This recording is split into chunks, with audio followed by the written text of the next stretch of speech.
안녕하십니까, 홍성구 기자입니다. 4월 19일 월요일 뉴스 브리핑 시작하겠습니다. 역사상 가장 큰 공격을 받았다. 오늘 마이클 린델 대표가 한 이야기입니다. 이제는 마이필로우 대표라고 안 하고 프랭크스피치닷컴 대표다, 프랭크 대표다라고 이야기해야 될 것 같습니다. 프랭크스피치닷컴이라는 사이트가 오늘 출범을 했는데 예고가 된 대로 제대로 출범이 되지는 못했습니다. 예상은 하기는 했습니다만은 예상보다 훨씬 심한 사이버 공격을 서버들이 받았고요. 그 때문에 초기에는 로그인 할 수 있도록 이렇게 물어보는 화면이 나오기도 하고 했었는데 곧 서버에서 계속 에러를 내는 그런 상황이 됐고 결국은 오늘 서비스가 진행되지 못했습니다.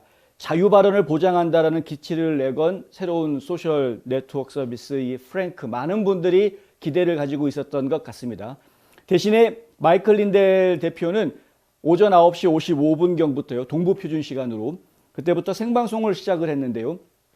역사상 가장 큰 사이버 공격을 받았다라고 밝히고 대신에 대안으로 48시간 동안 계속 생방송을 연이어서 48시간 동안 하겠다라고 발표를 했습니다. 그리고 생방송을 진행하면서 서버 복구가 어떻게 이루어지는지 그 상황들을 전달하겠다라고 말했습니다. 실제로 방송이 진행이 되면서 많은 사람들이 접속해 오는 것들을 보여주고 있는데 이 방송, 그러니까 생방송이 진행되는 걸 보고 있는 사람이 현재 몇 명이다라는 이야기를 시간마다 계속 이야기해 주었습니다. 그랬는데 이게 처음에 시작할 때는 100만 명 정도 이야기되던 것이 오후 넘어가면서는 2천만 명 넘어갔고요. 그리고 오후 3시 반경에는 3,300만 명이 동시에 이 방송을 보고 있다라는 발표까지 나왔습니다. 굉장히 많은 사람들이 접속을 했고 그리고 중국, 러시아 이런 곳들뿐만이 아니라 필리핀 같은 그런 제3국가에서도 상당히 많은 사람들이 접속해서 이 방송을 보고 있다. 이 프랭크닷컴이라는 사이트 처음에 오픈하자마자 첫 주에 수천만 명이 가입할 것이다 라고 이야기했었는데 그것이 허언이 아니었다라는 것이 간접적으로 이제 증명된 셈입니다. 그리고 많은 사람들이 이렇게 관심을 가지고 있다라는 것을 증명해냄으로 인해서 이 자유 발언에 대한 범국민적인 그리고 전 세계적인 관심이 어떤 것인지 다시 한번 확인시켜 주었다라고 이야기할 수 있는 것이고요. 이번에 오히려 사이버 공격이 강하게 이루어짐으로 인해서 지금 미국 내에 있는 보수 세력들이 정말 이 기존에 있던 트위터라든가 페이스북이라든가 이런 기존의 유명한 소셜 네트워크 플랫폼을 떠나서 정말 프랭크스피치닷컴으로 지금 다 모여야 되는 것 아니냐라는 이야기가 좀 더 힘을 받을 수 있을 것 같습니다. 좀 더 상황을 지켜봐야 되겠고요. 오늘 이 프랭크스피치닷컴에서 생방송이 진행되는 동안에 가장 큰 빅 이슈는 역시 소송 이야기였습니다. 작년에 대통령 선거가 부정선거라는 주장을 꾸준하게 펼쳐왔었죠. 마이클 린델 대표가 그렇게 꾸준하게 주장을 펼쳐왔고 다큐멘터리까지 제작을 해서 본인의 사비를 들여서 그것을 여러 방송국에서 방영을 할 정도로 열정을 태웠는데 그 때문에 도미니언 보링 시스템스로부터 거액의 소송을 당하지 않았습니까? 그런데 알고 보았더니 이 도미니언 보링 시스템스가 마이클 린델 대표만 소송을 건 것이 아니라 그가 운영하고 있던 회사, 이 베개 만드는 회사인데요. 마이필로우라는 회사까지도 소송을 걸었다 이겁니다. 오늘 린델 대표가 하는 이야기가 뭐냐면 마이필로우라는 회사가 도대체 이 소송과 무슨 상관이냐? 대통령 선거하고 무슨 상관이냐? 이 회사에는 2,500명의 직원들이 일을 하고 있고 그 직원들 중에는 민주당 지지하는 사람도 있고 공화당 지지하는 사람도 있고 또 인종도 굉장히 다양해서 소수민족 출신들도 상당히 많이 있다. 근데 이 사람들, 이 직원들과 이 직원들의 가족들은 도대체 무슨 죄가 있길래 이렇게 괴롭힘을 당해야 되느냐. 그래서 안 되겠다 해서 마이필로우가 이 회사가 직접 도미니언 보링 시스템스를 고소했다, 소송을 걸었다라고 발표를 했습니다. 오늘 아침 동부표준 시간으로 오늘 아침 10시에 그 소장을 제출했다라고 이제 발표를 했고요. 이 소송은 도미니언 보링 시스템스가 마이필로우를 소송했기 때문에 역으로 소송하는 그런 역소송이 아니다라고 린델 대표는 아주 강하게 이야기합니다. 대신에 이것은 수정헌법 제1조와 관련된 헌법소송이다라는 부분을 굉장히 강조를 했습니다. 헌법소송이라는 이야기가 나와서인지 일부 언론에서는 이게 이제 헌법재판소 내지는 미국에서는 헌법재판소라는 게 따로 없죠. 연방대법원으로 소송이 가는 것이 아니냐, 연방대법원에 바로 소송을 낸 것이 아니냐라는 이야기들이 보도가 됐는데 그것은 사실이 아니라고 하고요. 어쨌든 헌법소송인 것인 만큼 뭐 마이필로우 지역에 해당 지역에 있는 그 지방 연방법원으로 혹시 이제 소송이 접수가 되지 않았을까라고 지금 저희가 예측하고 있습니다. 린델 대표 같은 경우에는 이날 이제 48시간 동안 앞으로 계속 방송을 진행하겠다라고 발표를 해놓은 상태에서 본인이 혼자서 48시간을 얘기한다는 건 불가능한 이야기죠. 이게 그렇게 하는 것이 아니라 중간중간에 게스트들을 불러들여서 서로 대화하는 그런 모습들을 계속 보여주고 있는데 첫 번째 게스트로 출연한 분이 바로 이 앨런 더쇼위츠라는 하버드 대학 법대의 교수입니다.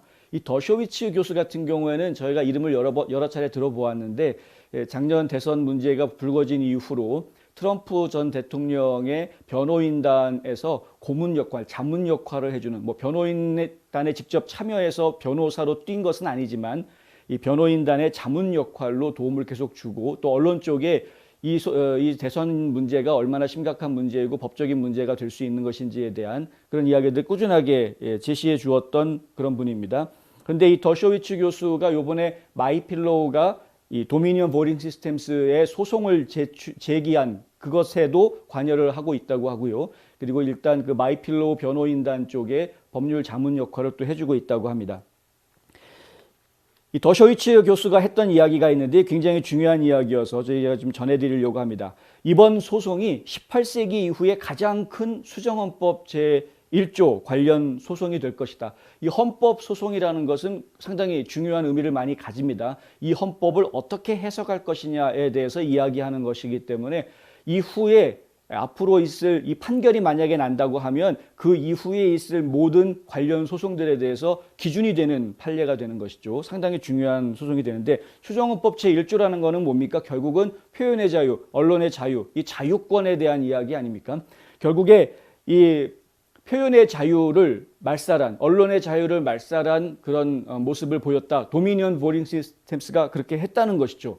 더쇼위츠 같은 경우에는 뭐라고 얘기했냐면은 도미니언이라는 회사는 그냥 일개 회사 정도가 아니라 지난 대통령 선거에서 정부 역할을 대행하고 있는 그런 모습을 보였다라는 겁니다. 정부의 역할을 대행하고 있다. 무슨 얘기냐면요. 정부라는 것이 뭡니까? 선거와 관련해서 정부가 하는 역할은 선거를 감시하고 선거에 집계를 하고 결산을 하고 이것이 이제 다 올바른 선거였던지 확인을 해주고 그리고 이 선거 결과가 어떻게 나왔다라고 집계 발표하는 것이 이제 정부 기관들이 해야 되는 역할이 되는 것이죠. 그런데 그 역할을 누가 했느냐 이겁니다. 실질적으로 그 역할을 한 게 결국에는 이 투표 기계들이 한 것 아니냐라는 겁니다. 투표 기계들이 한 것인데 결국에는 이 투표 기계들이 집계하고 발표한 것으로 사람들은 그 결과를 받아들여야 하는 상황이었으니 결국에 도미니언이라는 회사가 이 선거에서 정부의 역할을 했던 것이나 마찬가지다. 이제 Government Actor라고 이야기해서 정부 배우, 그러니까 배역을 맡아서 한 그런 Government Actor였다라는 이제 이야기를 하는 것입니다. 그런데 이 정부가 이런 정부의 역할을 대행을 했던 이 도미니언 보링 시스템스가 도미니언 보링 시스템스에 문제가 있다. 이걸 좀 보여달라라고 이야기하는데 그거를 자꾸 입막음을 하려고 하고 보여주지 않으려고 한다라는 것은 이것은 명백히 수정헌법 제1조에 어긋나는 것이다라는 겁니다. 그 사람들을 침묵시키려고 해서는 안 된다는 것이죠. 그들은 여러분을 침묵시키려 한다. 더쇼위츠 교수가 한 이야기입니다. 그리고 그들은 미국의 정부로서 그것을 하고 있다. 정부의 대행 역할로서 그걸 그렇게 하고 있다는 겁니다. 그래서 내가 이번 소송에 개입하게 된 것이다. 라고 이야기합니다.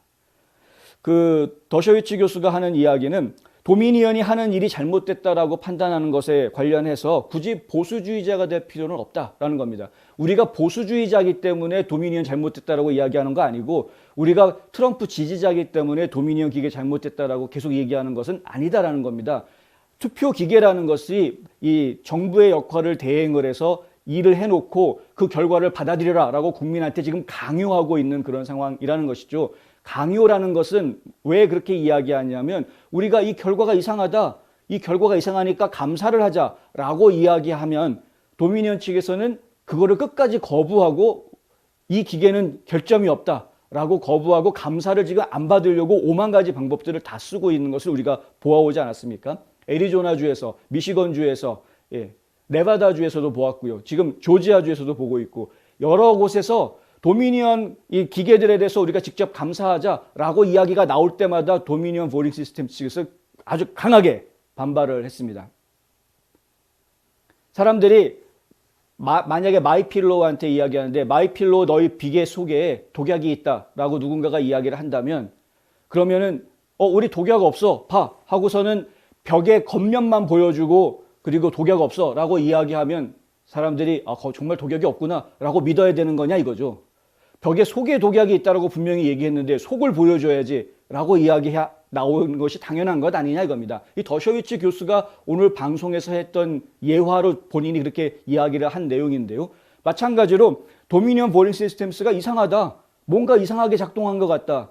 그러니까 좀 봐야 되겠다. 그러면은 그 안을 보여줘야지 자기네들이 뭐 투표용지 사진 찍어놓은 그 사진 찍어놓은 데이터 그것만 보여주겠다. 이게 말이 되냐 이겁니다.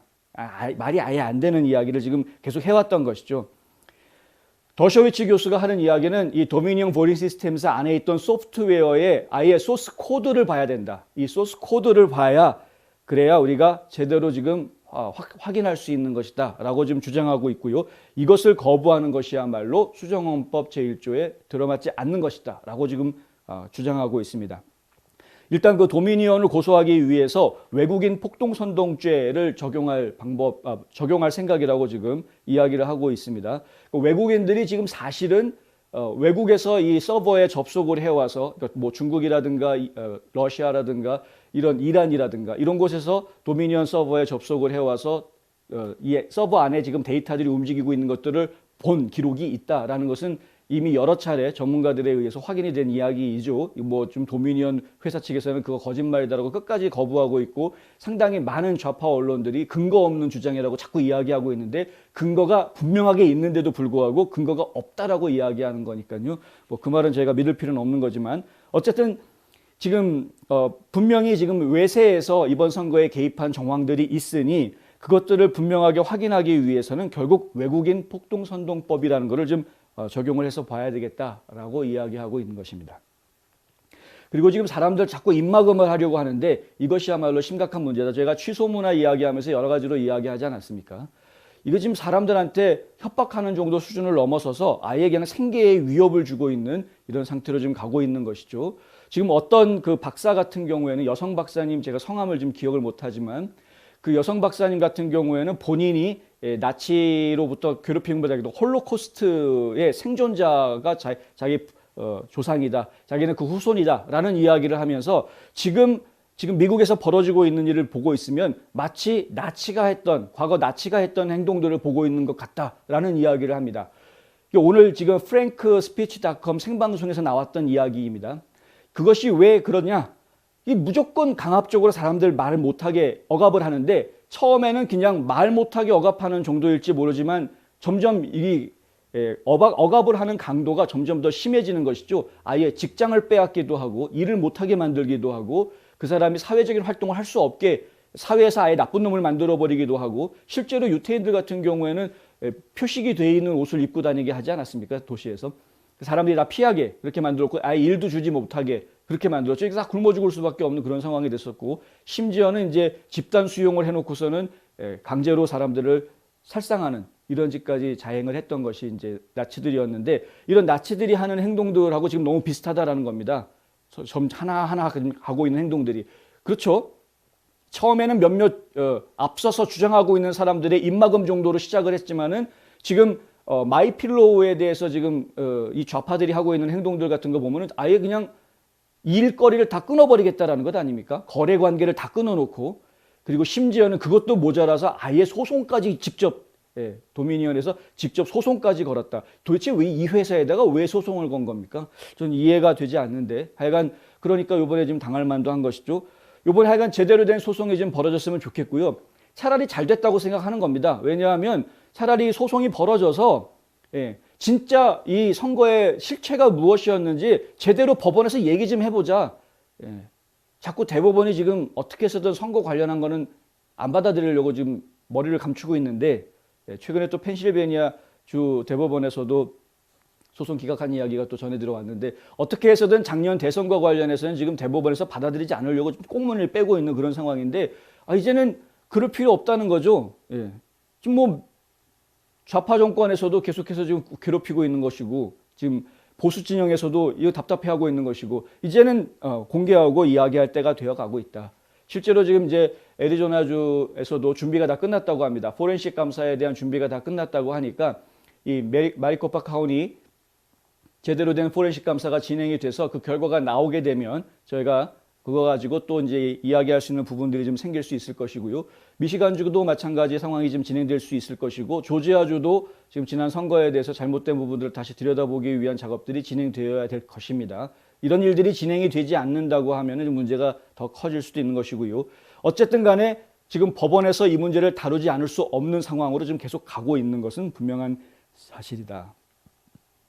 frankspeech.com이 비록 첫날 제대로 서비스가 시작이 되지 못하고 사람들 회원가입도 제대로 못 받고 하는 그런 안타까운 모습을 보이기는 했지만 하지만 그럼에도 불구하고 이 린델 대표가 열심히 많은 이 동료들과 함께 같이 생방송을 48시간 릴레이로 진행을 하면서 실질적으로 이번 대선에서 있었던 여러 가지 문제들을 다시 공개하게 되고요. 그리고 지금 코로나 바이러스와 관련되어져 있는 여러 가지 음모론들에 대해서도 전부 다 지금 까발리고 있는 이런 상황입니다. 저희가 지금 방송을 하루 종일 보면서 이거 좀 지루하지 않다라는 생각이 들 정도로 상당히 다양한 주제들 그리고 많은 사람들이 나와서 이야기하는 것들을 들을 수가 있었는데 내일은 본격적으로 이 대선 문제, 부정선거 문제에 대해서 다루겠다라고 예고를 좀 하고 있으니까 내일 이 방송에서 어떤 내용들이 다뤄질지 한번 저희가 기대를 해보도록 하겠습니다. 그리고 또 빨리 서버가 복구가 돼서 정상적으로 frankspeech.com이 서비스가 시작되는 날이 좀 하루속히 오기를 바랍니다. 뭐 하루면은 충분히 복구할 수 있다라고 본인은 그렇게 얘기를 했지만 사실 이제 제가 IT 쪽에 있는 친구들이 많고 IT 비즈니스에 발을 한번 담궈봤던 경험이 있기 때문에 옛 경험을 되짚어서 생각을 해보면 이렇게 상당히 많은 사람들 적어도 수천만 명이 동시에 들어와서 서비스를 받을 수 있는 이런 소셜 네트워크 플랫폼을 만든다라는 작업은 결코 쉬운 일이 아닙니다. 프로그래머가 만들어 놓은 대로 이용자들이 이용해 주길 바라는 그 매뉴얼대로 이용자들이 이용해 주는 것이 아니기 때문에 수천만 명이 사용을 하다 보면 엄청나게 많은 생각지도 못했던 일들이 벌어지게 되어 있습니다. 그래서 사실은 이것은 프로그래밍 능력의 문제가 아니라 경험의 문제다라고 예전에 저희가 뉴스 브리핑에서 방송을 하면서 전해드린 적이 있었는데요. 이런 시행착오를 이제 겪고 있는 것 같습니다. 보통은 이런 시행착오를 겪지 않기 위해서 베타 서비스를 먼저 시작을 하는 것이 일반적이죠. 지금 소수의 뭐 몇만 명 정도로 정해놓고 그 소수를 대상으로 해서 베타 서비스를 먼저 시작을 해서 예상하지 못했던 문제들이 발생하는지에 대해서 먼저 점검을 하고 그리고 그에 대한 대비책들을 만들어 놓고 보안 문제가 생기지 않는지에 대해서도 확인하고 그에 대한 또 대비책을 만들어 놓고 그리고 서비스를 정식으로 오픈하는 그것이 일반적인 이제 수순인데 린델 대표 같은 경우에는 그런 방법을 선택하지 않았습니다. 뭐 이유는 뻔하죠. 왜냐하면 베타 서비스를 진행을 하던 정식 서비스를 바로 오픈을 하던 어차피 공격할 놈들은 공격하게 돼 있기 때문에 어차피 공격할 놈들은 공격할 것이다. 그럼 과연 이 사이버 어택을 받았을 때 사이버 공격을 받았을 때 이 frankspeech.com이 그걸 견뎌낼 수 있는 충분한 능력이 되는지 이게 더 중요한 것이죠. 서비스가 잘 되느냐 안 되느냐보다는 경영자 입장에서는 아마 그 부분을 더 중요하게 생각했을 수 있고 분명히 공격들을 해온다라고 예상을 하고 있었으니까 당연히 그렇다면 대안이 필요하다 해서 지금 48시간 방송이라는 대안을 통해서 아예 지금 대선부터 시작해서 지금 코로나 바이러스 문제, 국경 문제 이런 여러 가지 문제들을 종합적으로 지금 다 까발려 놓고 이야기하는 아주 폭넓게 이야기하는 그런 지금 작전을 좀 펼치고 있는 것이고요. 상당히 좀 들어볼 만한 이야기들이 좀 많이 나왔던 것은 사실입니다. 제가 계속해서 이 frankspeech.com에 대해서는 좀 관심을 가지고 정식으로 서비스가 시작되는 시점 언제쯤일지 곧 시작이 되는 대로 여러분들한테 알려드리도록 하겠습니다. 미국 시애틀 지역의 에드먼드 칼리지는 우수한 교육 수준과 높은 대학 편입률을 자랑합니다. 코로나 대유행으로 인해 이제 한국에서 온라인으로 입학 신청, 수업 및 학위 취득이 가능해졌습니다. 120개 이상의 다양한 전공과 집중 영어 프로그램이 있는 에드먼즈 칼리지는 여러분의 학위 취득을 도와드립니다. 에드먼즈 칼리지의 입학 신청은 연중 내내 열려 있습니다. 지금 웹사이트에서 2021년도 수업을 신청하세요. 예, 미네소타에서는 지금 주 방위군을 향해서 새벽에 갑자기 SUV가 쓱 지나가면서 총을 드르륵 쏴가지고 지금 긴장하는 그런 사건이 벌어졌습니다. 이게 어제 새벽에 벌어진 일인데요. 일요일 새벽에 오전 4시 19분 경에 발생했다고 합니다. 빛이 밝은 SUV가 지나가면서 미네소타 안전망 작전, 그러니까 이제 오퍼레이션 세이프티 네트라고 그래서요. 이 주 방위군과 그다음에 메트로폴리탄 경찰서, 그다음에 이제 그 지역의 카우니 보안관실 이렇게 공조해가지고 지역 사회를 좀 안전하게 지키기 위한 그런 공조 안전 프로젝트가 진행이 되고 있는 중인데, 그 사람들이 지금 이제 각 지역에 배치가 돼서 이 시위가 폭력으로 바뀌지 않도록 제어하는 그런 역할을 지금 하고 있는 것이죠. 그런데 그 상황에서 갑자기 새벽 4시 19분에 SUV가 지나가면서 총을 들이닥게 쏜 겁니다. 그리고서는 휙 지나가 버린 것이죠. 다행히 사망자가 없다고 하고요. 2명이 다쳤는데 한 명은 그냥 찰과상 정도로 간단한 부상이라고 하고요. 한 명은 유리가 깨지면서 그 유리 파편이 튀는 바람에 지금 병원으로 가긴 했지만 중상은 아니다라고 이야기가 나왔습니다. 아마 유리 파편이 박혀서 그걸 좀 꼬매야 되는 그런 상처를 입은 것 같습니다. 그런데 이런 일들은 저희가 좀 신중하게 생각을 해봐야 되는 것입니다. 지금 곳곳에서 벌어지고 있는 블랙 라이브스 매터 시위는 이제 결코 안전한 시민 운동, 시민 권리 운동이 더 이상 아닙니다.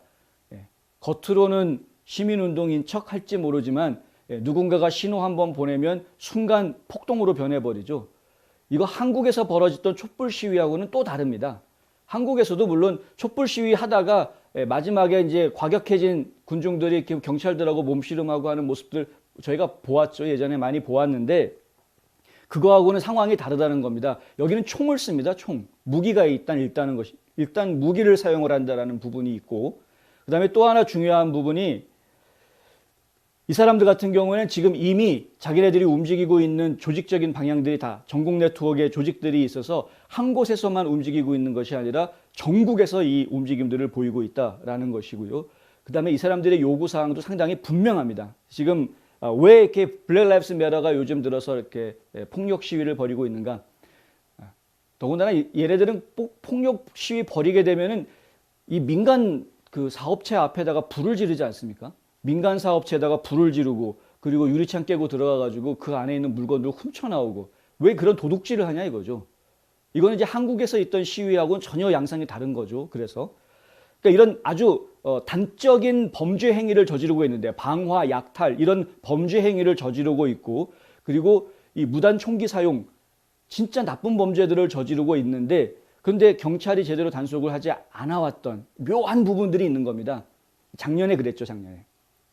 작년에 이 대통령 선거 한참 진행되고 있는 과정 중에 블랙 라이브스 매터 운동 이 사람들이 계속 평화적인 것처럼 하다가 밤만 되면은 불 지르고 약탈하고 그런데 경찰들이 잡았다가 하더라도 다시 또 놔주고 잡았다가 놔주고 잡혀서 아예 그냥 얘를 기소하겠다라고 해버리면 그럼 비영리 단체에서 나서가지고 보석금 내고 풀어주고 이런 짓들을 지금 계속 반복하지 않았습니까? 심각한 겁니다. 심각한 겁니다. 근데 지금 이제 지역 방송에서 나온 이야기를 보면은 주 방위군이 현재 500명이 지금 투입이 돼 있는 그런 상황이다라고 이야기하고요. 미네소타 주 방위군이 500명 정도가 아니라 앞으로 더 인원을 늘릴 수도 있다라는 이야기까지 지금 나와 있는 상황입니다. 왜냐하면 지금 데릭 쇼빈 전 경찰관 재판이 지금 진행 중이죠. 오늘 최후 변론, 그러니까 이제 최후 변론을 한 날이었는데 만약에 데릭 쇼빈 경찰관에 대해서 무죄 판결이 나온다면 그러면은 블랙 라이브스 매터 운동원들은 가만히 있지 않겠다라는 겁니다. 지금 그걸 계속 보여주고 있는 겁니다. 만약에 데릭 쇼빈이 무죄 판결 받는다? 그러면은 우리 가만히 있지 않을 거야. 우리 총 가지고 있어. 드르륵 한번 보여주는 거고요. 우리 불 지를 줄 알아. 우리 약탈할 수 있어. 라는 걸 자꾸 보여주는 겁니다.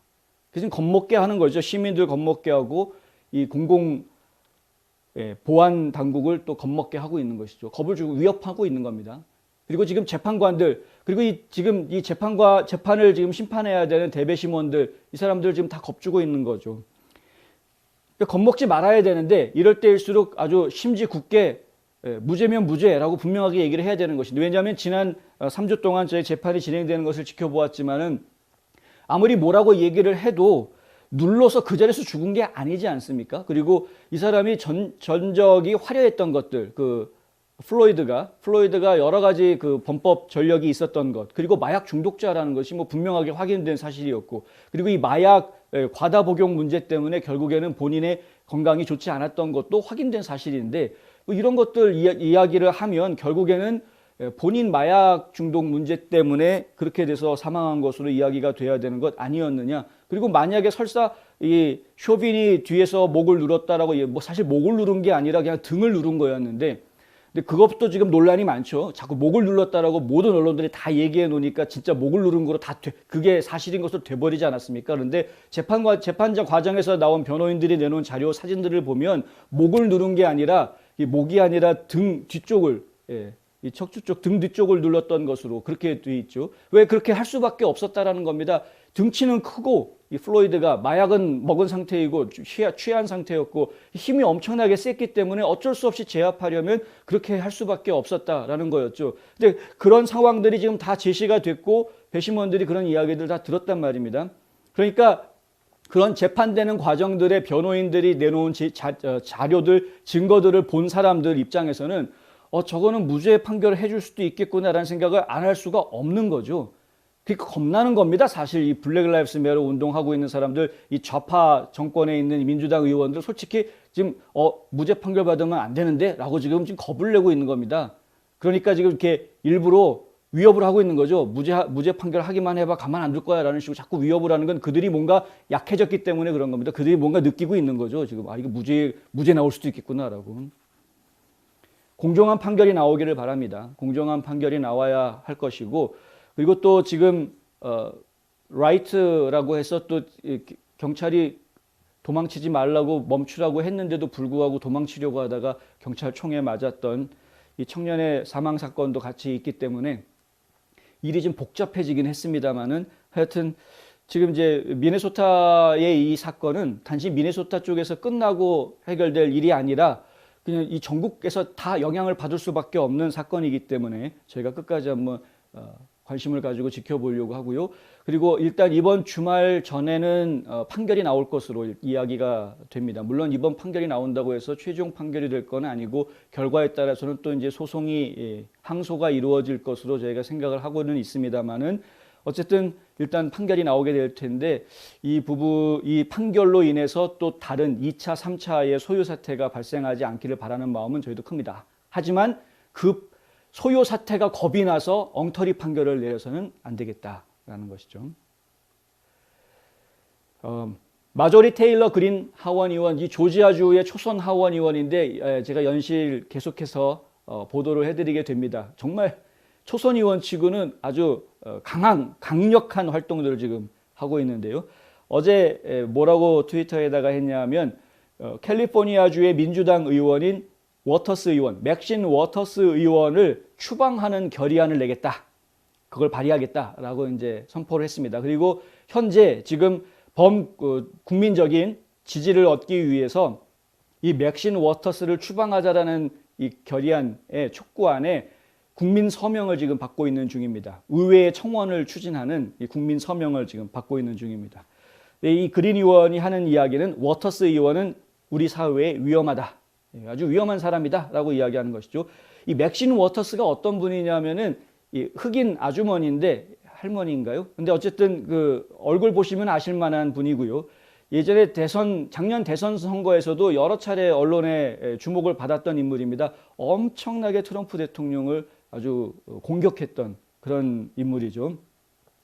이 워터스 의원이 미네소타에 방문을 했습니다. 토요일 날 방문을 했는데, 토요일 날 현장에 시위하는 사람들을 만나서 아주 시위를 갖다가 더 세게 하라라고 이제 막 부추겼던 거죠. 뭐라고 부추겼냐면 정의를 위해 일어선 모든 사람들과 함께 싸우겠다. 우리는 이 나라에서 정의를 얻어야 하고 이러한 살인이 계속되도록 놔둘 수 없다라고 말했습니다. 그러니까 그들이 이야기하는 것은 정의 구현을 이야기하는 것인데 도대체 뭐가 정의냐 이거죠. 뭐가 정의냐. 블랙 라이브스 매터가 이야기하는 정의는 딱 하나입니다. 인종적 정의입니다. 인종적 정의. 그들이 이야기하는 정의의 기준. 백인이 흑인 죽였다. 그러니 그 백인 죽여야 된다. 이것이 인종적 정의입니다. 그들이 말하는. 굉장히 위험한 발상이죠. 그린 의원이 트위터에다가 올린 글은 이렇습니다. 맥신 워럴스 하원 의원은 배심원들에게 유죄 판결을 요구하며 협박했고 쇼빈이 무죄 판결을 받을 경우 폭력을 행사하겠다고 위협했다. 그것은 권력 남용이다. 권력 남용이죠. 권력 남용. 연방 하원 의원이 국민들 갈등 부추기라고 있는 자리입니까? 그 자리가? 가가지고 막 가서 야, 경찰 때려 죽여라라고 이야기하는 게 연방 하원 의원이 할 수 있는 얘기, 해야 되는 얘기냐 이거죠. 근데 맥신 워럴스는 그런 말을 한 것입니다. 폭동을 선동하기, 이거는 그린 의원이 한 이야기입니다. 폭동을 선동하기 위해 주 경계를 넘나들며, 원래 캘리포니아주 의원인데 막 미네소타주까지 가가지고 했으니까. 지난밤 브루클린 센터에서 비디오로 녹음된 지시는 이게 다 영상으로 녹화가 돼서 보도가 나와 있습니다. 팍스뉴스를 비롯해서 여러 보도 매체에서 보도를 해주었습니다.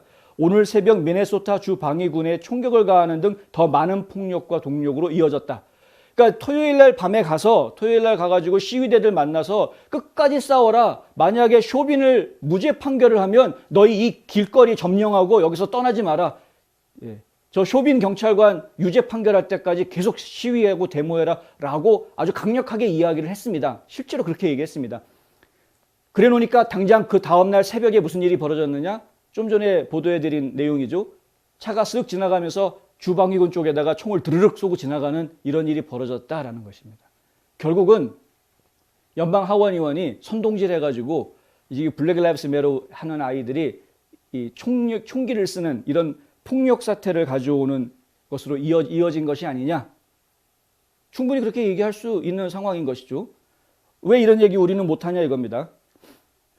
더 힐이라는 매체가 있죠. 의회 전문지인데 이 더 힐에서는 뭐라고 보도를 하냐면 그거는 그린 의원의 주장이고 실제로 주 방위군 관계자들이 누가 경찰관들을 향해서 총을 쐈는지 또는 워터스 발언이 이 총기 난사하고 어떤 관계가 있는 건지 직접적인 증거는 나온 것이 없다라고 더 힐에서는 이제 보도를 했다라는 것이죠. 더 힐이야 뭐 좌파 언론이니까 그렇게 보도했겠죠. 네, 그건 당연한 겁니다. 그들은 그렇게 보도할 겁니다. 그리고 뭐 사실 거기까지는 인정해 줄 수 있습니다. 워터스가 가가지고 한마디 했더니 그랬더니 뭐 사람들이 다음날 새벽에 군인들한테 총을 쐈다. 그거는 너무 좀 논리가 비약된 거 아니냐.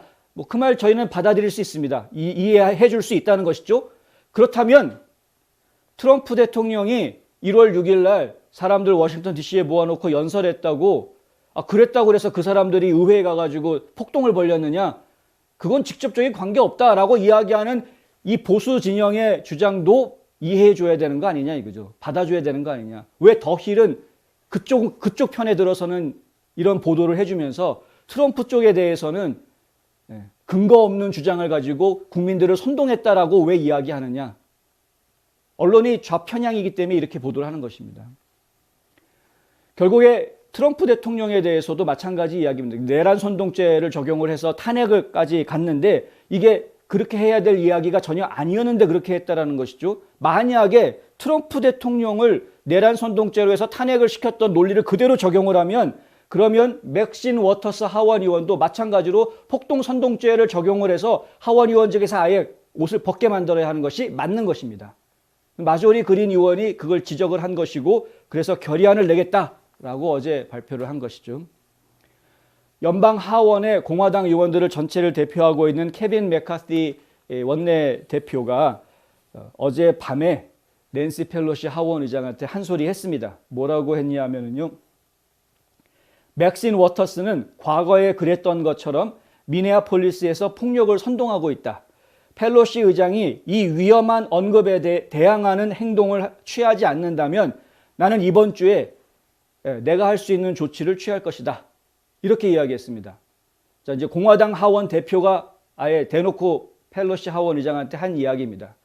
저 맥신 워터스 제거하지 않으면 그러면 우리도 가만히 있지 않겠다라고 이제 선전포고를 한 것이죠.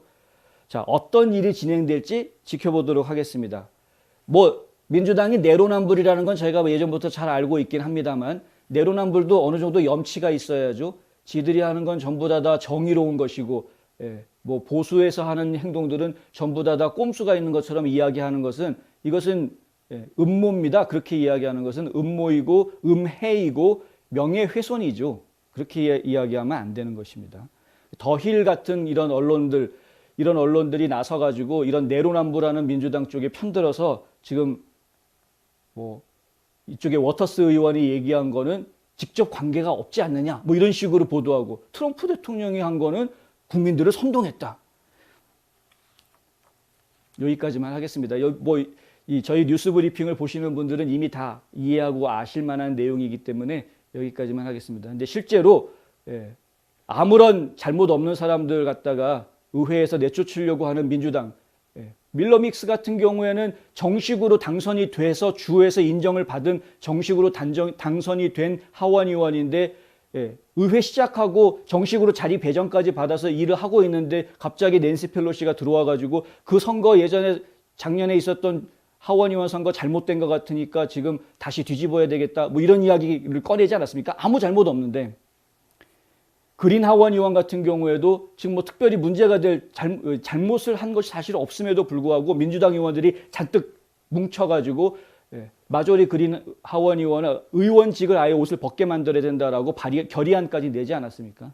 지금은 또 맷 게츠 의원 가지고 본인이 그렇게 아니라고 이야기하고 여러 상황들이 지금 아니라고 이야기하고 있음에도 불구하고 미성년자 성추행했다라고 지금 음모를 뒤집어 씌워가지고 또 뭐 조사하니 어쩌니 별 짓을 다 하고 있는 이런 민주당인데 그들이 그렇게 공격을 해서 뭐 어차피 잘못한 게 없기 때문에 얻을 수 있는 결론도 없겠지만 하지만 이번에 워터스 의원 같은 경우에는 본인이 입으로 분명히 잘못한 내용이 있기 때문에 폭동을 선동한 분명한 잘못이 있기 때문에 이것은 반드시 짚고 넘어가야 될 것이고 그리고 의회에서 반드시 모종의 결과를 좀 내야 될 것입니다. 최소한 상임위원회에서 배제하는 것 정도라도 뭔가 결과를 좀 가져와야 할 것이다.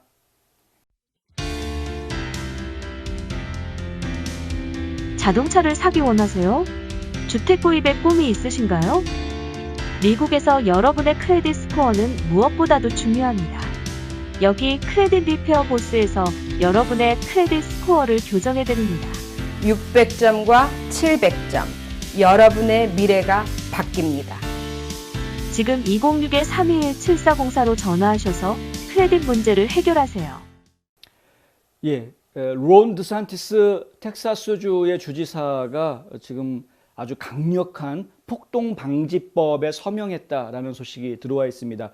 전국에서 지금 가장 강력한 법이라고 하는데요. 플로리다주 하원에 상정이 됐던 HB1 법안입니다. 이 HB1 법안은 사법 경찰관들에게 어떤 권한을 더 많이 그리고 그들이 어떤 그 법 집행을 하는 과정 중에서 불이익을 당했을 경우에 그것에 대해서 충분히 보상을 받을 수 있게 그런 불이익을 좀 덜 당할 수 있게 보장해주는 그런 내용들을 담고 있는데요. 일단은 지방정부가 경찰 자금을 축소하는 결정을 하게 될 경우에 이것을 주 차원에서 검토하겠다라는 내용이 들어가 있습니다. 지금 걸핏하면은 이 블랙 라이브스 매터 운동하고 안티파들 시위하면서 디펀드 폴리스라는 구호를 외치고 있죠. 경찰 예산 삭감해라라는 구호를 지금 외치고 있습니다. 그런데 이 경찰 예산 삭감하라는 게 말이 되냐 이거죠. 그럼 치안은 누가 치안을 담당해주지 않으면 그러면 정말 모든 국민들이 다 자기가 무장하고 나와가지고 자기 가게에 불 지르는 내가 쏘겠다고 다 자기 가게 앞에 총 들고 지키고 서 있어야 되느냐 이겁니다. 그런 상황이 지금 미국에서 벌어졌어야 되겠습니까? 그러니까 경찰이 치안을 제대로 유지하게 하기 위해서 경찰 예산 삭감이라는 말은 있어서는 안 될 이야기인 것이죠. 말도 안 되는 주장들을 지금 하고 있는 것이 이게 지금 뭐 불법 천지를 만들려고 하는 사람들의 구호를 정부가 받아준다는 것 자체가 말이 안 되는 겁니다. 그래서 지금 플로리다에서 통과시킨 HB1 법안은 뭐냐면 주 정부가 행정위원회라는 것을 따로 만듭니다. 여기에는 주지사도 포함이 되고요. 각 내각의 관료들, 그러니까 주 장관들이 포함이 된 행정위원회가 있는데 이 행정위원회에서 지방정부가 만약에 예산 삭감을 하게 된다 그러면 그것을 감독할 수 있는 그 감독권을 준다라는 내용이 들어가 있습니다. 만약에 지방에 있는 경찰청에서 경찰서에서 우리 경찰의 예산이 삭감이 됐다. 그런데 이건 좀 불합리하게 삭감된 것 같다라고 판단이 되면 그러면은 이 주행정위원회에다가 신고를 할 수가 있는 것이죠. 그래서 주행정위원회에서 그래? 그러면 한번 봅시다 하고 내용을 보고 조정을 할 수 있다. 이제 이렇게 법안이 들어가 있는 겁니다. 원래 이런 것들이 월권으로 연결될 수 있기 때문에 이런 법안을 만드는 걸 상당히 꺼려합니다. 사실은 입법자들은 이런 법안을 만드는 것에 대해서 좀 알레르기 반응이 있을 수 있습니다. 특히 미국은. 왜냐하면 이제 jurisdiction이라고 그래서 관할 권한이 다르기 때문에 그런 문제가 생길 수가 있는 거죠. 아니 그 주정부에서는 주정부에서 관할할 일만 하지 이 카운티라든가 아니면 시티라든가 이런 작은 단위에 있는 일은 그 안에서 해결하면 되는 것인데 왜 간섭하려고 하느냐, 이제 이런 문제가 생길 수 있는 겁니다. 마치 주정부가 관할하고 있는데 왜 연방정부에서 이래라 저래라 간섭하느냐, 이거 간섭 안 받겠다라고 이야기하는 것과 비슷한 형태가 될 수 있는 것인데, 그래서 이제 이런 지방정부에서는 이런 것들을 달갑게 생각할 수밖에 없는 거죠. 달갑게 생각할 수가 없는 거죠. 그렇다 보니 이런 이제 민주당 쪽에서는 당연히 이런 법안들은 만들어지면 안 되는 법안이다라고 막 공격할 수 있는 빌미가 있는 겁니다. 그래서 사실 이런 부분으로 공격을 막 하고 있습니다. 이거 자칫 잘못했다가는 주정부가 각 지방정부들을 갖다가 간섭하고 월권을 하는 이런 문제가 생길 수 있기 때문에 이런 법은 통과시키면 안 된다라고 민주당 쪽에서는 반발을 했던 것입니다. 그런데 지금 드산티스 주지사 입장이 아주 완고한데, 왜냐하면 지금 다른 지역들 봐라 이거죠.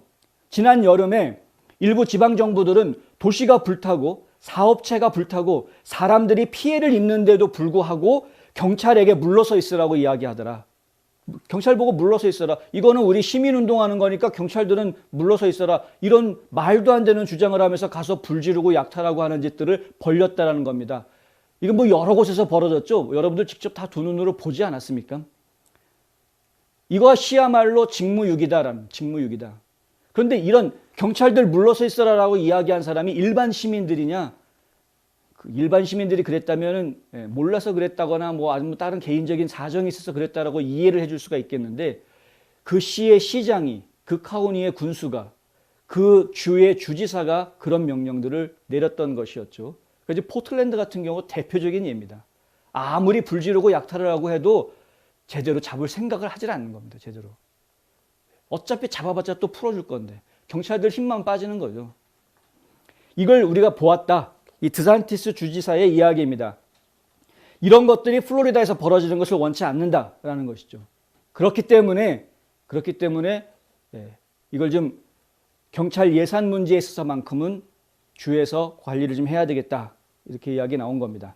그리고 또 한 가지 법안이 가지고 있는 내용은요, 경찰관을 폭행한 죄로 유죄 판결을 받은 사람에게는 최소 형량이라는 것을 만들어 둔다라는 것이 법안에 들어가 있습니다. 무슨 얘기냐면 최소 형량이라는 말이 형량을 적게 해주겠다라는 이야기가 아니라 반대로 최소한 이 정도 이상의 형량이 나와야 된다라는 최소 형량 기준을 만들겠다라는 겁니다. 경찰을 폭행했는데 유죄 판결을 받았다. 그 가만 안 두겠다 이겁니다. 아주 호되게 다뤄주겠다. 고속도로, 이 도로를 점거하거나 도로를 방해하거나 그다음에 폭동을 발전시키거나 혹은 가중처벌이 가능한 폭동을 조장하는 경우, 가중처벌이 가능하다는 것은 중범죄에 해당하는 그런 이야기죠. 여기에는 방화도 포함이 됩니다. 이렇게 가중처벌이 가능한 폭동을 조장하는 경우에도 마찬가지로 그 공격의 심각성, 이 공격의 심각도를 상향 조절하겠다.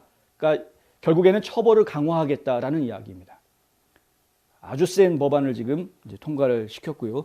플로리다주는 뭐 그렇지 않아도 계속해서 좀 상당히 여러 면에서 모범을 좀 보여주고 있고, 지금 비즈니스도 상당히 많이 정상화되어 가고 있는데, 이런 그 폭동 진압에 대해서도 좀 앞서가는 모습을 좀 보여주고 있어서 다른 주들이 모델로 삼을 만한 그런 모습들이 좀 보이기도 합니다. 저희가 좀 알고 있어야 될 것 같습니다. 트럼프 대통령이 일요일 날 성명을 냈는데요. 뭐냐 하면은 조 바이든 대통령한테 한 소리 한 거죠. 아프가니스탄 철군을 당초 예정대로 해라. 왜 9월 11일 날 하려고 하느냐? 이런 이제 성명을 낸 것입니다. 이 성명의 내용을 보면은 뭐 저희가 전에도 보도를 해드렸지만 트럼프 행정부에서 원래 계획했던 것은 아프가니스탄 철군을 전원 철군하는 것이 올해 5월 1일로 예정이 되어 있습니다. 올해 5월 1일.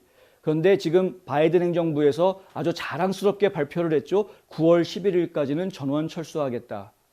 그런데 왜 9월 11일이라는 날짜에 왜 맞췄느냐? 9월 11일 때문에 911 사건 때문에 아프가니스탄에 우리가 쳐들어갔던 거였으니까 이 테러리스트들 잡아들이기 위해서.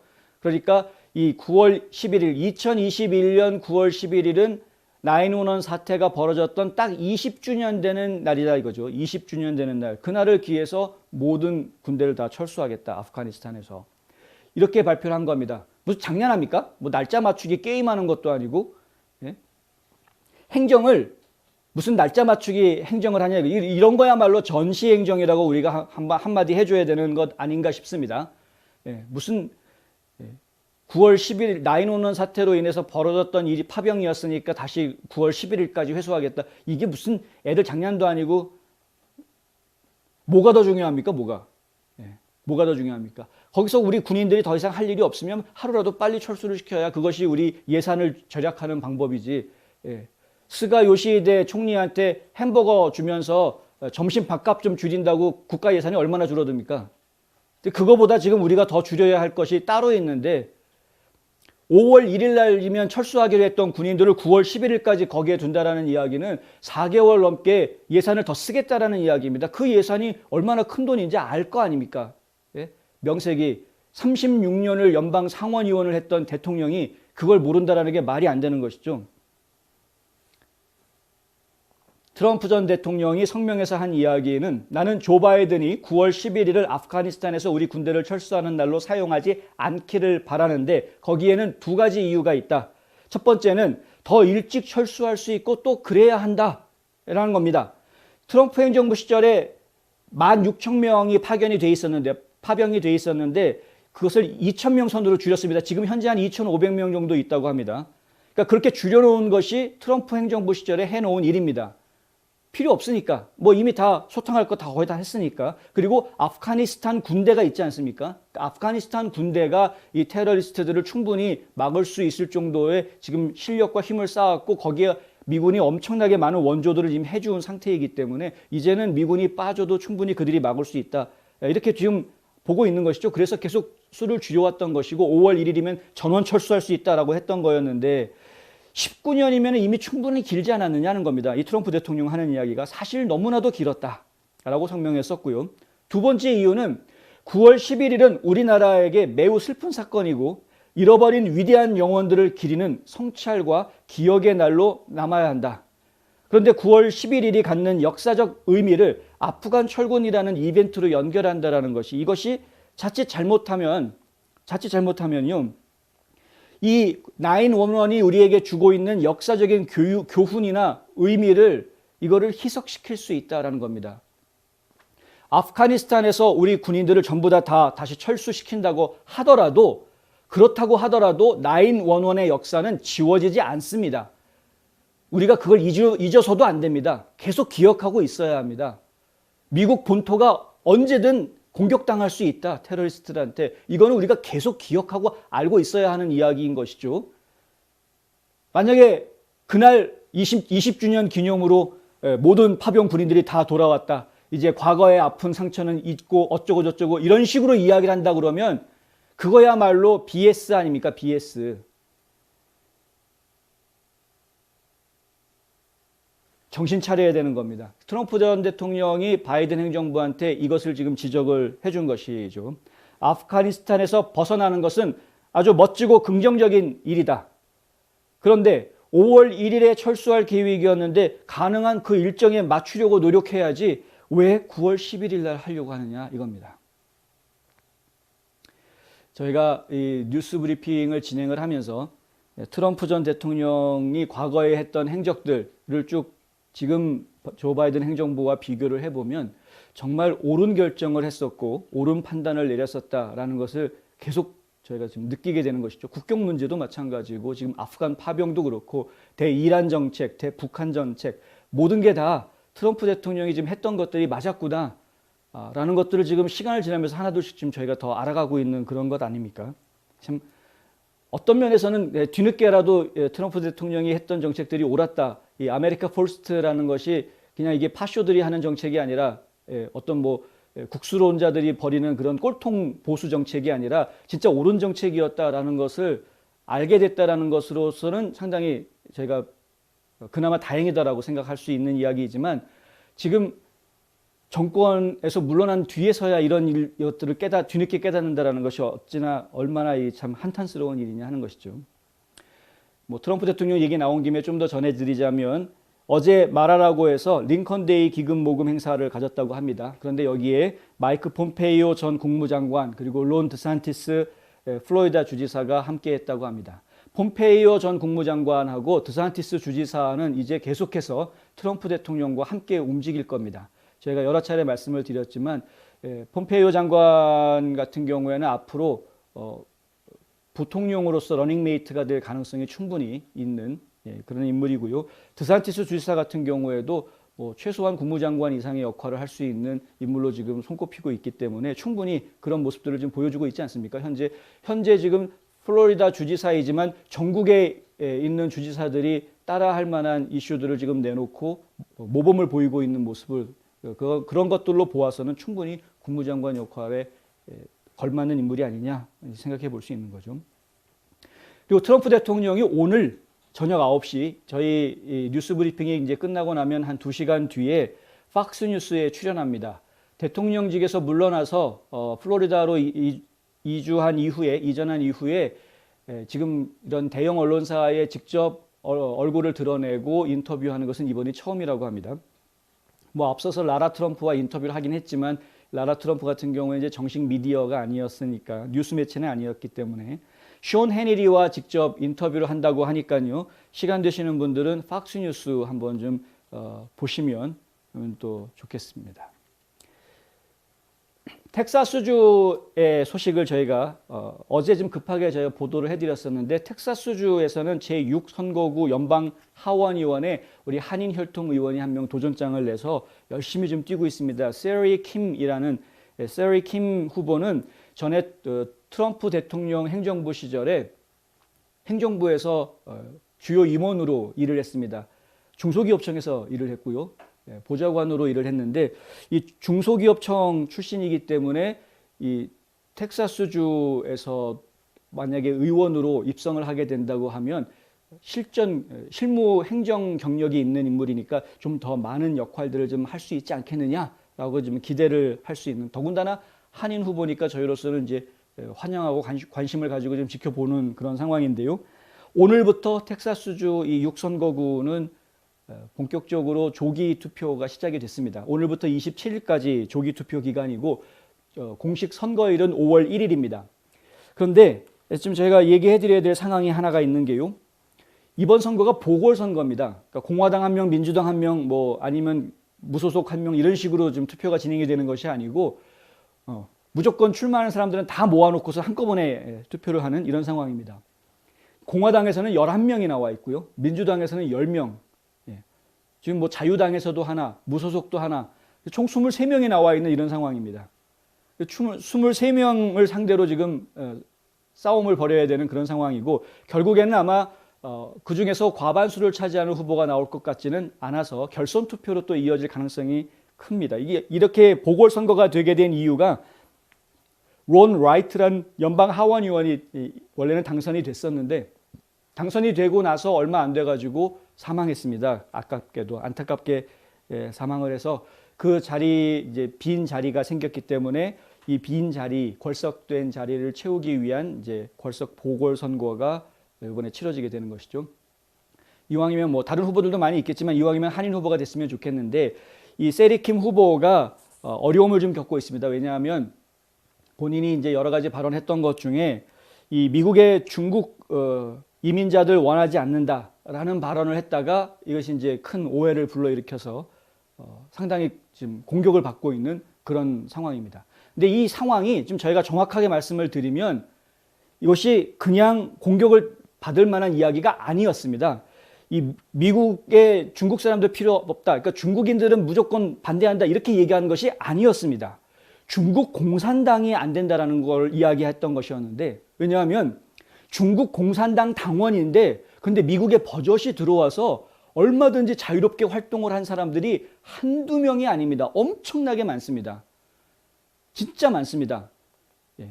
심지어는 중국 정보부 소속인 사람들이 총용사관, 중국 총용사관에 들어와 가지고 같이 영사라고 활동을 하면서 미군 부대에 직접 참모고 들어가 가지고 그 안에 막 시설들 보다가 들통나 가지고 쫓겨나고 이런 일들이 뭐 벌어지고, 어떤 사람들은 와 가지고 여기다가 풍력 발전소 세우겠다고 땅을 엄청나게 중국에서 돈을 싸들고 와서 땅을 샀죠. 엄청난 넓은 땅을 샀는데 그 땅을 사놓고서는 주변에다가 담벼락을 세워가지고 2m 높이의 담벼락을 쭉 세워가지고 그 안에서 무슨 일이 벌어지는지 사람들이 못 보게 담벼락을 쫙 쌓아놓고 도대체 무슨 일이 벌어지는지 알 수가 없는, 진짜 풍력발전소를 짓기는 하는 건지. 근데 알고 봤더니 그 사람이 중국 공산당원 고위 간부 출신이었다. 이런 일들이 지금 계속 나오고 있습니다. 지금 미국의 법이 그렇게 취약합니다. 맘만 먹으면 얼마든지 공산당원이 들어와가지고 땅도 사고 집도 사고, 공산당 돈 가지고, 중국 공산당 돈을 가지고 팀도, 어떤 비영리 단체 같은 그런 조직도 만들고 사람들을 선동할 수 있는 그런 여러 가지 이 여건들이 굉장히 아주 느슨하게 되어 있는 것이죠.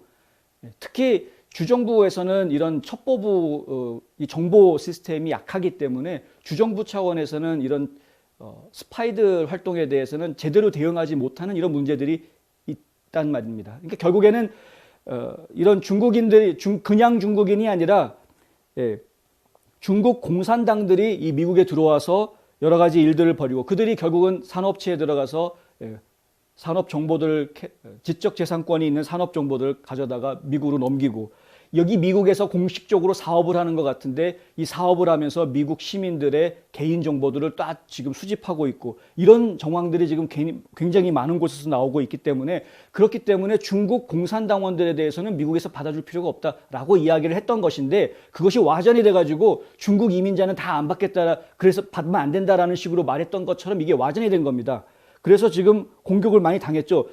지금 세리킴 후보 같은 경우에는 얼마나 화가 나는지, 그냥 텍사스 트리뷴이라는 이 언론사를 상대로 $10,000,000 명예훼손 소송까지 했다고 합니다. 내가 말하지 않았는데 왜 네 맘대로 기사를 써가지고 사람들이 다 오해를 사게 만들었느냐, 이렇게 해서 지금 명예훼손 소송까지 걸어놓은 상황이고, 이런 민주당 쪽의 잘못된, 좌파들의 잘못된 프로파간다, 그러니까 선동에 휘말려가지고 어리석게도 영킴 의원이나 미셸 박 의원 같은 경우에는 세리킴 후보 지지한다라고 처음에 얘기했다가 지지를 또 철회하는 이런 어리석은 또 모습을 보였다는 것 아닙니까?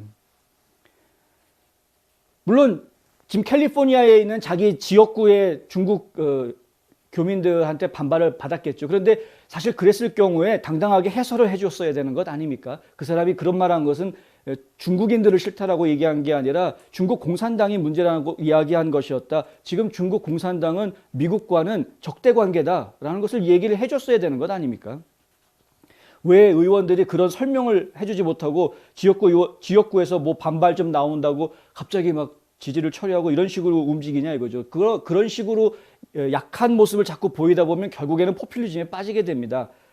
지금 신조를 가지고 있어야 되는 것이죠. 신조를 가지고 움직여야 되는 겁니다. 세리킴 의원이 뭐라고 얘기했냐면요. 지리는 인종차별이 아니다는 거예요. 지리는, 지오그래피. 이 바이러스가 중국에서 왔으니까 중국 바이러스라고 얘기하지, 그러면 중국에서 왔는데 그거를 미국 바이러스라고 얘기하는 겁니까? 그건 말이 안 되지 않습니까? 영국에서 변종이 됐으니까 영국 변종이라고 말하지 않습니까? 그 영국 변종이라고 말할 수 있는 것처럼 이거 중국에서 나온 거니까 중국 바이러스다라고 얘기하는 게 당연한 건데 왜 그걸 가지고 인종차별이라고 이야기하느냐?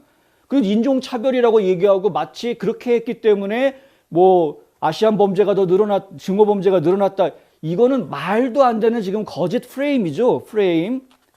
아시안 증오 범죄가 늘어났다. 이것은 트럼프 대통령이 중국 바이러스라고 말했던 것을 갖다가 엮어서 넣으려고 하는 이 좌파 쪽에서 나오고 있는 정치적인 프레임입니다. 거기에 우리가 넘어가서는 안 된다라는 거 다시 한번 강조해서 말씀드립니다. 마지막으로 오늘 하나 뉴스 더 말씀드릴 것은 이제 조시 할리라는 연방 상원의원이 있는데요. 미주리주의 상원의원인데 이 할리 상원의원이 상당히 의미 있는 법안을 하나 내놨습니다. 이른바 빅테크 해체법이라는 것을 내놨습니다.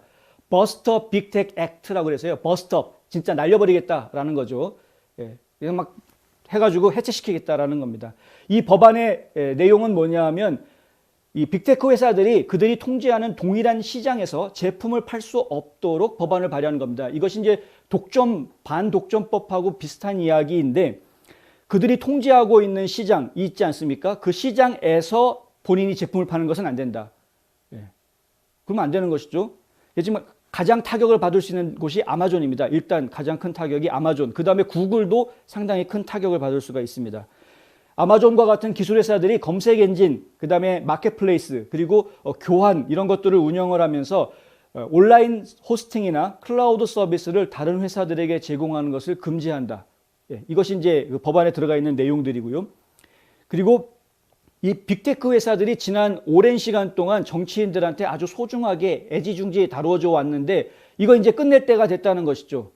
애지중지 이 정치인들이 빅테크 회사들을 애지중지 해주었던 것은 이 빅테크 회사들, 소셜 네트워크 회사들이 가지고 있었던 방대한 유권자들 정보 때문이었는데 유권자들에 대한 방대한 정보를 가지고 있지 않습니까? 그렇다 보니까 이 빅테크 회사들을 좀 애지중지 해주었던 것인데 오냐 해주었더니 결국에는 이 사람들이 정치적 의견을 가지고 자기 생각에 맞지 않는 것들은 검열을 하고 고객들에게 현재 상황에 대해서 대안을 제시할 수 있는 경쟁자가 나타나면 그것들을 물리치기 위해서 사용해요.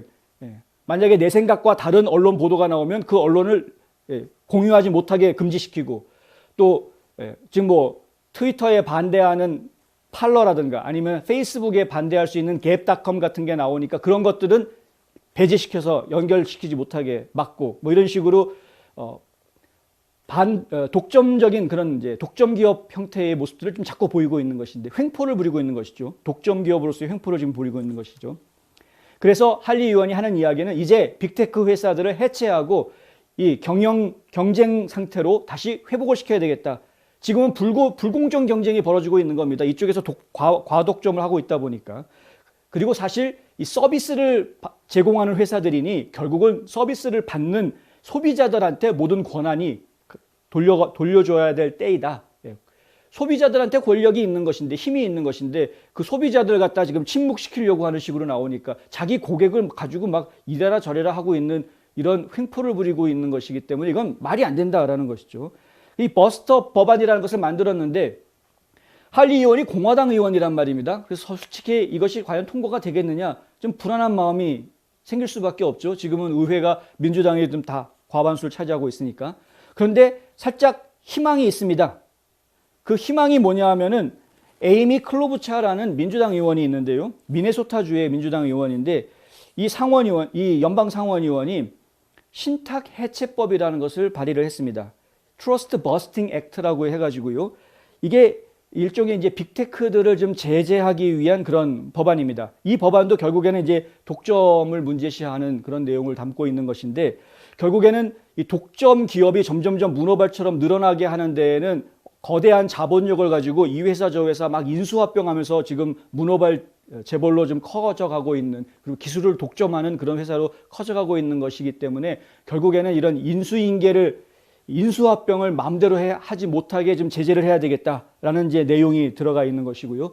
그것을 통해서 독점을 좀 금지하고 경쟁하는 분위기로 좀 바꿔 놓으면은 그러면 질서가 다시 잡히지 않겠느냐라는 것이 이 에이미 클로부차 이 상원 의원이 내놓은 신탁 해체법, 그러니까 트러스트 버스팅 액트라는 법안의 골자 내용입니다. 그런데 이 내용이 결국은 할리 의원이 지금 내놓은 법안의 내용하고 좀 비슷한 부분이 있어서 어쩌면 뭐 공화당에서 원하는 것 같은 보수에서 원하는 것 같은 아주 화끈한 법안이 나오지는 어려울 수 있겠습니다만은 초당적인 법안이 나와서 빅테크 기업들에 대해서 좀 조정을 해주는 빅테크 기업들의 이 과독점, 이 독점 권력을 좀 약화시킬 수 있는 그런 법안이 나올 것으로 기대는 해볼 수 있겠다. 뭐 이 정도까지는 저희가 좀 얘기가 될 것 같습니다. 세상이 좀 어둡고 어렵지만 정말 힘들고 어려운 쪽으로만 무조건 가고 있는 것이 아닙니다. 어떻게 해서든 정상적인 삶으로, 정상적인 세계로, 그리고 우리 정말 자유민주주의의 질서를 누구보다도 사랑하는 많은 국민들이 있는 미국의 기초를 다시 회복하려고 하는 쪽으로 돌이키려고 하는 많은 분들의 노력이 이곳저곳에서 계속 진행이 되고 있습니다. 곧 좋은 소식들이 계속 더 이어질 것이라고 기대하고요. 오늘 홍성구의 뉴스 브리핑은 여기까지 하겠습니다. 시청해 주셔서 감사합니다.